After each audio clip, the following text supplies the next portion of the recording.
Hi hello ಎಲ್ಲ ಹೇಗಿದ್ದೀರಾ? ನಾವಿವತ್ತು ಕುಂದಾಪುರ ಬದಿ ಒಳ್ಳೆ ಕೋಳಿ ಸಾರು ಮಾಡೋಕ್ಕೆ ಕಾಯಿ ಹಾಲು ತೆಗಿತಾ ಇದ್ದೆ.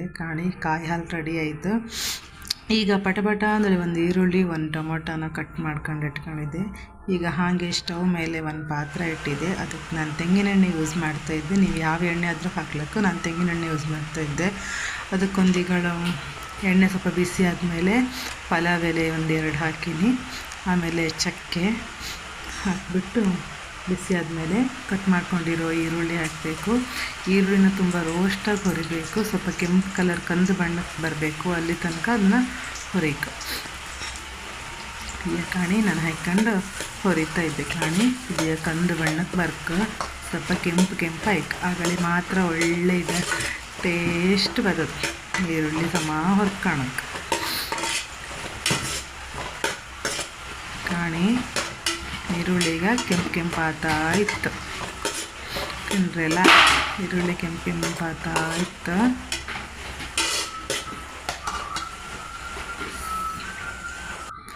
ಹಾಗೆ ನಾನೀಗ ಅದಕ್ಕೊಂದು ಸ್ವಲ್ಪ ಜಿಂಜರ್ ಗಾರ್ಲಿಕ್ ಪೇಸ್ಟ್ ಹಾಕ್ಕೊಂಡಿದ್ದೆ.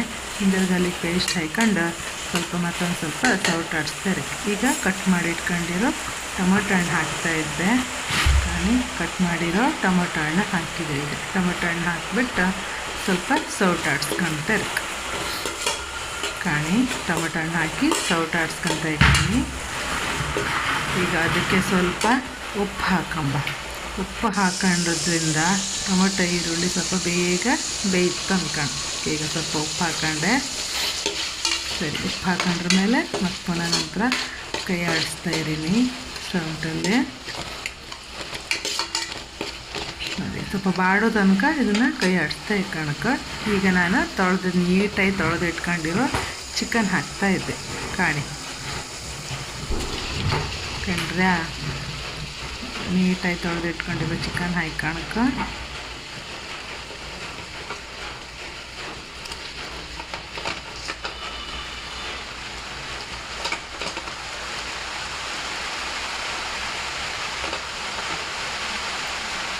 ನಾನಿಲ್ಲಿ 1.5 kg ಅಷ್ಟು ಚಿಕನ್ ತಗೊಂಡಿದ್ದೆ. ನೋಡಿ, ಚಿಕನ್ ಹಾಕೊಂಡಾದ್ಮೇಲೆ ಅದಕ್ಕೆ ಸ್ವಲ್ಪ ಅರಿಶಿಣ ಹುಡಿ ಹಾಕ್ತಾಯಿದ್ದೆ. ಅರಿಶಿಣ ಹುಡಿ ಹಾಕಿ ಈಗ ಸೌಟ್ ಹಾಕಬೇಕು. ಸ್ವಲ್ಪ ಸರಿ ಮಾಡಿ ಅದು ಮಿಕ್ಸ್ ಆಗಬೇಕು. ಚಿಕನ್ ಜೊತೆ ಅರಿಶಿಣ ನೀಟಾಗಿ ಮಿಕ್ಸ್ ಮಾಡ್ಕೊಂಡ. ಕಾಣಿ ನಾನೀಗ ಹ್ಯಾಂಗ್ ಮಾಡ್ಕೊತಿದ್ದೆ. ಕಾಣಿ ನೀಟಾಗಿ ಚಿಕನ್ನ ಅರಿಶಿಣ ಜೊತೆ ಮಿಕ್ಸ್ ಮಾಡ್ಕೊಬೇಕು. ನೀಟಾಗಿ ಮಿಕ್ಸ್ ಮಾಡ್ತಾ ಇದ್ದೀನಿ. ಇದು ಬದಿ ಚಿಕನ್ ಸಾರು ಎಲ್ಲರಿಗೂ ಗೊತ್ತಿರುತ್ತೆ. ಈಗ ಸ್ವಲ್ಪ ನಾನು ಉಪ್ಪು ಹಾಯ್ಕೊಂತಿದ್ದೆ, ಮಾಂಸ ಬೇಕಲ್ಲ ಅದಕ್ಕೆ ಉಪ್ಪು ಹಾಯ್ಕೊಂತ ಇದ್ದೆ. ಕಾಣಿ ಉಪ್ಪು ಹಾಯ್ಕೊಂಡಾದ್ಮೇಲೆ ಈಗ ನಾನು ಮೊದಲೇ ತೆಗೆದಿಟ್ಕೊಂಡಿದ್ನಲ್ಲ ಆ ಕಾಯಿ ಹಾಲು ಅದರೊಟ್ಟಿಗೆ ಬೇಯಿಸಿಡ್ತಾ ಇದ್ದೆ. ಕಾಯಿ ಹಾಲಲ್ಲಿ ಬೇಯಿಸೋದ್ರಿಂದ ಸ್ವಲ್ಪ ಟೇಸ್ಟ್ ಬರ್ತಿದ್ದು. ಕೋಳಿ ಸಾರಲ್ಲ, ಹಾಗಾಗಿ ಒಳ್ಳೆ ಟೇಸ್ಟ್ ಬರುತ್ತೆ ಅಂದೇಳಿ ಫಸ್ಟಿಗೆ ನಾನು ಕಾಯಿ ಹಾಲು ಹಾಕಿಯೇ ಬೇಯಿಸ್ಕಿಡ್ತೆ. ನೀವು ಕಡಿಬೇಕಾದ್ರೂ ಹಾಯ್ಕೊಂಡ್ಲಕ್ಕ, ಆದರೆ ನಾನಿಲ್ಲಿ ಫಸ್ಟ್ ಅದು ನೀರು ಹಾಕಿ ಬೇಯಿಸೋದು ಬೇಡ ಅಂತ ಗಟ್ಟಿ ಕಾಯಿ ಹಾಲು ಹಾಕಿಯೇ ಬೇಯಿಸ್ಕೊತಿದ್ದೆ. ನೀವು ನೀರು ಕಾಯಿ ಹಾಲು ಮಾಡ್ಕೊಳ್ಬೇಡಿ, ಸ್ವಲ್ಪ ಗಟ್ಟಿಯೇ ಇರಲಿ ಕಾಯಿ ಹಾಲು. ಸರಿ, ಈಗ ಅದನ್ನು ಸ್ವಲ್ಪ ಮುಚ್ಚಿಡೋದು. ಅಷ್ಟೊತ್ತಿಗೆ ನಾನು ಸ್ವಲ್ಪ ಕ್ಲೀನಿಂಗ್ ಎಲ್ಲ ಇದ್ದಿತ್ತು, ಅದನ್ನು ಸ್ವಲ್ಪ ಕ್ಲೀನ್ ಮಾಡ್ಕೊಂಡು ಅಡುಗೆ ಮನೆಯೆಲ್ಲ ಕ್ಲೀನ್ ಮಾಡ್ಕೊಂಡಿದ್ದೆ. ಅಡುಗೆ ಮನೆಯೆಲ್ಲ ಕ್ಲೀನ್ ಮಾಡ್ಕೊಂಬಾದ್ಮೇಲೆ ಕಾಣಿ ಹೊರಕಾಣಿ ಎಷ್ಟು ಒಳ್ಳೆ ಈಗ ಮಳೆ ಬರ್ತಾ ಇತ್ತು. ಒಳ್ಳೆ ಮಳೆ, ಒಳ್ಳೆ ಒಳಗೆ ಚಿಕನ್ ಸಾರು ರೆಡಿ ಆಗ್ತಾಯಿದೆ. ಹೊರಗೆ ಮಳೆ ಕಾಣಿ ಒಳ್ಳೆ ಮಳೆ ಬರ್ತಾ ಇದೆ ಹೊರಗಡೆ ನೋಡಿ, ಜೋರು ಮಳೆ ಬರ್ತಾ ಇದ್ದಿತ್ತು. ಸರಿ, ಈಗ ಮಳೆಯೆಲ್ಲ ಕಂಡ್ಕೊಂಡು ಬಂದು ಚಿಕನ್ ಎಂತಾಯ್ತು ಕಾಮಂತ ಒಳಗೆ ಬಂದೆ. ಚಿಕನ್ ಮಾಂಸ ಒಳ್ಳೆ ಬೆಂದಿದ್ದಿತ್ತು.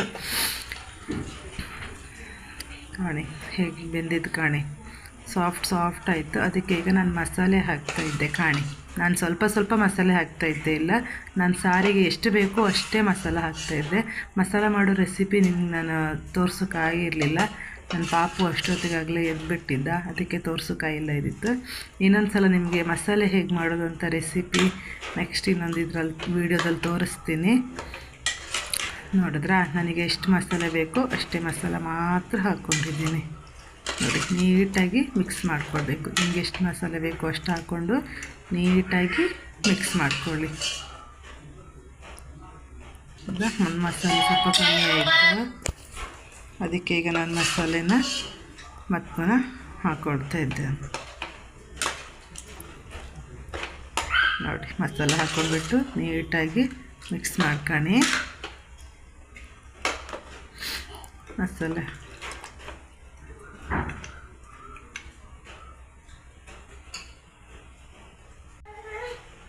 ಈಗ ಸ್ವಲ್ಪ ಉಪ್ಪು ಹಾಕ್ಕೊಳಕ್ಕೆ, ಮಸಾಲೆ ಎಲ್ಲ ಹಾಕಿದ ಮೇಲೆ ಸ್ವಲ್ಪ ಉಪ್ಪು ಹಾಕ್ಕೊಳಕ್ಕೆ. ಮಸಾಲೆ ಒಟ್ಟಿಗೆ ಉಪ್ಪು ಹಿಡಿಕಲ್ಲ, ಅದಕ್ಕೆ ಉಪ್ಪು ಹಾಕ್ಕೊಂಡು ನೀಟಾಗಿ ಸೌಂಡ್ ಹಾಕಿ. ಗಟ್ಟಿ ಇತ್ತು ಮಸಾಲೆ, ನಿಮಗೆ ಗಟ್ಟಿ ಅನಿಸುತ್ತಂದರೆ ಸ್ವಲ್ಪ ಕಾಯಿ ಹಾಲನ್ನೇ ಅದ್ರೊಟ್ಟಿಗೆ ಹಾಕ್ಕೊಂಡಕ್ಕೆ. ನಂಗೆ ಸ್ವಲ್ಪ ಗಟ್ಟಿ ಎಂಬಂಗಿತ್ತು, ಅದಕ್ಕೆ ನಾನು ಸ್ವಲ್ಪ ಇಲ್ಲ ಕಾಯಿ ಹಾಲು ಹಾಕ್ಕೊಂಡಿದ್ದೆ. ಕಾಯಿ ಹಾಲು ಹಾಕ್ಕೊಂಡು ಮತ್ತು ಪುನಃ ಸೌಂಡ್ ಹಾಕಿ ಮುಚ್ಚಿ ನೀಟ್ ಮಾಡಿ ಇದು ಮಾಡ್ಕೊಳ್ಬೇಕು, ಮಿಕ್ಸ್ ಮಾಡ್ಕೊಳ್ಬೇಕು. ನೋಡಿ, ಕಾಯಿ ಹಾಲು ಮಸಾಲೆ ಇಷ್ಟು ನೀಟಾಗಿ ಇದು ಮಿಕ್ಸ್ ಆಯಿತು. ನೋಡಿ, ಈಗ ಮುಚ್ಚಿಡೋಣ ಸ್ವಲ್ಪ ಹೊತ್ತು. ಓಕೆ, ಈಗ ನೋಡಿ ಕಾಯಿ ಹಾಲು ಮಸಾಲೆ ಎಲ್ಲ ಹೇಗೆ ಮಿಕ್ಸಾಗಿ ಹೇಗೆ ಬೆಂದಿದೆ ನೋಡಿ. ಮಾಂಸ ಎಲ್ಲ ಎಷ್ಟೊಳ್ಳೆ ಹಿಡ್ದಿದೆ ನೋಡಿ. ನೋಡಿದ್ರಾ, ಮಸಾಲೆ ಕುದೀತಾ ಇದೆ ನೋಡಿ. ಊರು ಬದಿ